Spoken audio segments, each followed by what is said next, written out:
Hi, my name is Rebecca Skillen. This is CC Cycle 1, Week 17.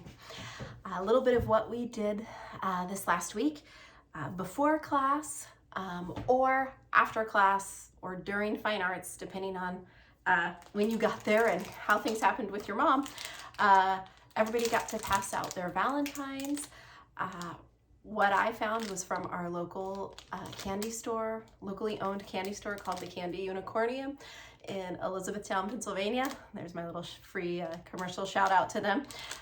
They helped me by getting me bulk. I bought 2 containers full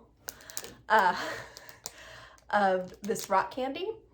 I know that it's rock sugar crystals, but then I found these free printables that say "You rock, Happy Valentine's Day," or "You rock Valentine," and so that was my Valentine's.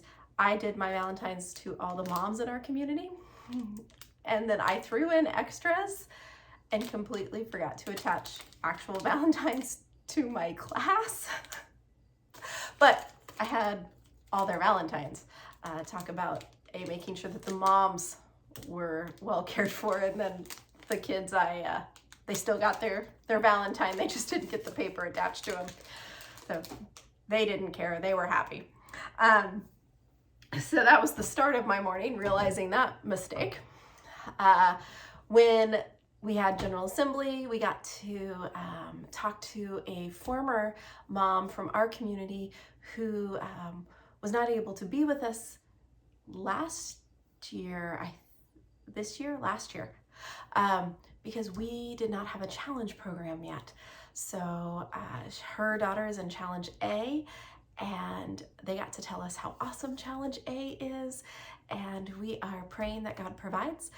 We have a director for Challenge A. We are praying for a director for Foundations and Essentials, because our director for Foundations and Essentials is becoming our Challenge A director. So please be praying about that, and who's going to step in that role for Foundations and Essentials. We know that God's going to provide, and we're going to move forward that way. So then we got dismissed to our classes, and we started right away with geography at our table. I did remember affirmations this week at the very beginning of class. They were all surprised that I remembered that after 2 or 3 weeks of throwing it in the middle of new grammar. So we did our affirmations, and then we went to geography. I'm sorry, it's late. We went through geography, and for geography this week, what was, I say some African countries because we do not learn them all. So for, if I like poems and stuff like that, I'll bring them out. Our director has some really great kind of talking descriptions that work really great for geography if you can remember them.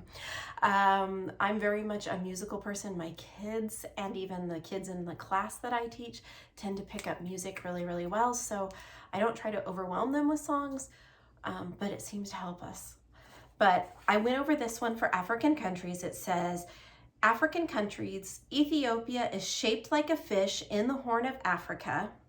Mozambique looks like a Y way down below. Zimbabwe is a ball pointing to the left like so. South Africa's a spotted gerbil lying on its back, and Madagascar's on a raft for his morning nap. So I went over that with the kids, and then I said, or if you want to have a song stuck in your head for it, I did Toto's Africa, and I do have a video in the Journeyman playlist for Cycle 1 that has just this on it.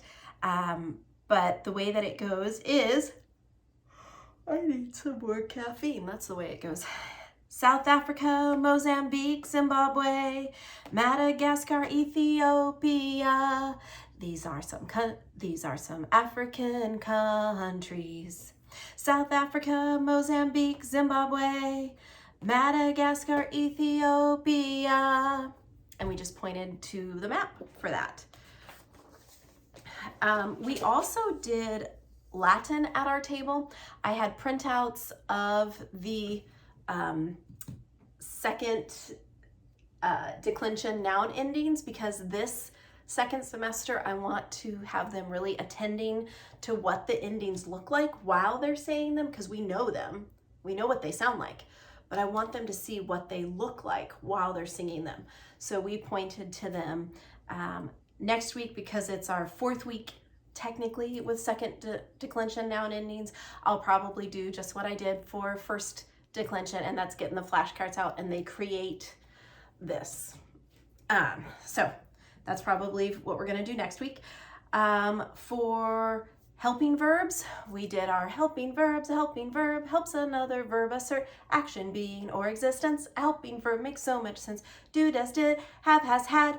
May, must, might, may, must, might, may, must, might, may, must, might, may, must, might, may, must, might. And that's how we get our English in. I will say I have still been doing geography review in my new grammar section while we have the maps out, and it is working wonderfully. So if that's something that is okay for your community and it's something that works well with your kids, I highly encourage it. It keeps the review for the end of the day. It lets us focus on geography while we're focused on geography, and it lets us focus on the review of everything else in review time, and they are really enjoying it. So it works well for us. With English, I looked back at week 12, right? 12, 13, 14, 15, 16, or 11, week 11, and said, hey, start your prepositions at this. And they went through all their prepositions. And then, so we did all of our English review while we were in new grammar as well. For science, what are some parts of a volcano? I have a video of this as well in the playlist. See if I can remember it just out of the blue. What are some parts of a volcano? Some parts of a volcano are magma, vents, lava, crater, and gases. These are some parts of a volcano. What are some parts of a volcano? Some parts of a volcano are magma, vents, lava, crater, and gases. These are some parts of a volcano. So you have magma underneath, in the mantle underneath the crust. Then you have vents that come through. Then you have lava, and then you have the crater and gases. Let's see, tell me about the Aztecs. This was one of those kind of sticky history sentences. The one that I'm not looking forward to in Cycle 2 is the French Revolution. It did not go well last year with my kids. However, the silver lining was we learned a lot about the French Revolution, and we were later able to handle that history sentence. But just a heads up. Oh, that's a horrible pun. You'll get it in Cycle 2. So tell me about the Aztecs. I wanted to be respectful to the understanding of this culture, the understanding of what it's talking about, and also not go into crazy detail because that's not my job. That is the parent's job, and I don't want to go into this detail. I don't know people's trauma background and their experiences, and I want to be respectful of that as well as culture and heritage. So we were very, very simple on this. I really, really was thankful for Stephanie Laughlin on YouTube. Shout out to her because I used her inspiration. So tell me about the Aztecs. The Aztecs used pyramids in rituals of human sacrifice. And I did tell them, I'm putting my head down. Their civilization began to fall when Hernan Cortez of Spain defeated, we made a fist, defeated, and then we made an M, Montezuma II in 1519. So I edited Stephanie Laughlin's hand motions a bit, but the Aztecs used pyramids in rituals of human sacrifice. Their civilization began to fall, so the pyramid comes down, when Hernan Cortez of Spain defeated Montezuma II in 1519.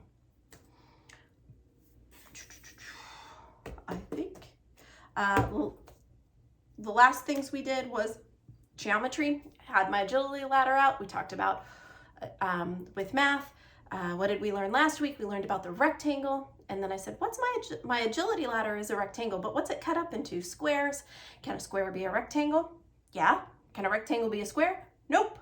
So then we marched through and I think we went through the agility ladder with everybody following me as the leader at least twice, maybe a third time, of just going around and around. We marched, we speed ran through each of the squares, and that was math.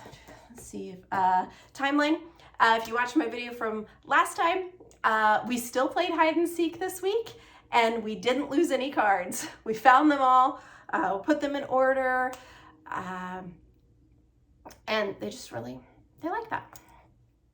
So that's that. We did presentations. We had a blast with presentations. The one thing that I wanted to show you guys for presentation order is I have my magic bag. I don't know if you can see that in the video, but if there's this magic button and it goes back and forth, so we didn't use it for that. I have these things from when I taught a pre-K kindergarten gym class. So scarves, thanks. My husband just whispered the name of what they are. But I have 7 kids. So red, orange, yellow, green, blue, purple. And then if I had my 7th kid there, he wasn't there today, we missed you. I would have put 2 reds in. And the first person to draw a red got to decide if they were going first or last. So I only needed 6 today, or Tuesday. They all went in, they all drew a color, and the person who drew red got to decide if we were doing reverse order or if they were going first. And so that's how we did that, because my kids are doing great. They all want to go first, pretty much. So that was just a fun way to change it up for that. Next we did science, which was rock bridge. Kids had a blast with that. We actually had to create counterweights on our books because we were using fake books that were made out of wood, except they were hollow. And so we had to really kind of play around with how light they were, but also we just had a lot of fun experimenting and exploring. One of my kids, who's very, very engineer minded, was like, I can help, I'm an engineer. And it was just great to see their creativity of 7 and 9-year-olds working together, laughing, having fun. We talked about gravity. I did mention it kind of just came out because my background is a registered nurse and a certified childbirth educator. And so I did say, like, stand up, and like your center of gravity is right here. And when your mamas were pregnant and their bellies were out a little bit farther, one of them said, yeah, like with my twin siblings, it was out here. We talked about how that kind of messes with your center of gravity and puts people at risk for falling. And so we talked a little bit about center of gravity in our human form, as well as in the science world of things. After that, we went to our gathering space for our Michelangelo, and while the previous classes were finishing up at their tables, creating their Sistine Chapels, I pulled out this book. The ISBN is 8886921098. I picked this up in Rome, and actually the Vatican City, inside Rome. I never realized when I bought this when I was 18 years old that I would be using it, first of all, as a tutor or homeschool mom, because that was not really my plan back then, to homeschool my children. I had never thought that was actually going to be a reality. At that time, I had met who now is my husband, but I had not planned on what children, when we would have them, or anything like that. But it was fun to get that book out. I also showed them, these are postcards that I bought while I was there. I was careful to make sure that we didn't stare at anything too long if it had something, if I didn't catch it being naked. But showed them these. Also have pictures of the Colosseum. These are my actual photos here and here. But I told them I bought a lot of postcards because cameras back in the day. So I pulled out, they did catch some, so that was really cool to show them what the Sistine Chapel looks like. They had while we were talking, I said, okay, so stand up and look back and imagine like you're painting the ceiling above you.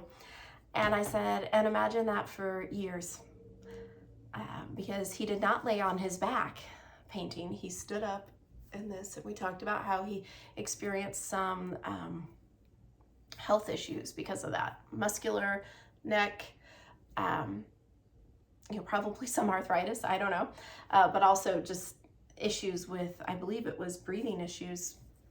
If not, I'm gonna have to look it up yourself. I think it said developed throat and vision problems from drippings of the wet plaster on his face. So I was really excited. I got to talk to them about this, and that this is a fantastic sculpture. It's huge. I actually got to see this. I told them if I could go back in time to when I went to Paris and Rome when I was a senior in high school and could download all the information that I've learned homeschooling my kids through CC, I would have had so much more of a depth of understanding, and I would have appreciated it even more than I actually did. And that if my kids ever get to travel to Europe, their depth of knowledge and appreciation is going to be even more than I ever had being able to visit countries in Europe. Review, we did like a musical chairs version, The Floor is Lava. They had a great time. We got through all of our review, had about 5 minutes left to spare. And so then, of course, their request was Would You Rather. Had a lot of fun with that. And thank you to one of our moms in our community who gave us beautiful roses for Valentine's Day. They were really special. So that was our week. I look forward to next week seeing everybody. If anybody's watching this from my community, we are having CC on the 22nd. That is our makeup day because we had to cancel class. It was like 1 or 2 weeks into the semester. So we'll see you next week and have a wonderful, blessed day. I will say, because I realize in this angle, you cannot see the top of my board where my God is written. At the end of New Grammar, I do a checkoff list and like, we did timeline, we did math, we did English, we did science, we did history, we did Latin. Did we get everything? Did we do geography? And they're like, yeah. It's like, hey, and remember, all of that points to, and then they say it. So just wanted to make sure that you did realize that I do have God written on my board. It's just at the very top. So have a great week. And for those that I get to see in person, I'll see you next week, if not sooner. Bye.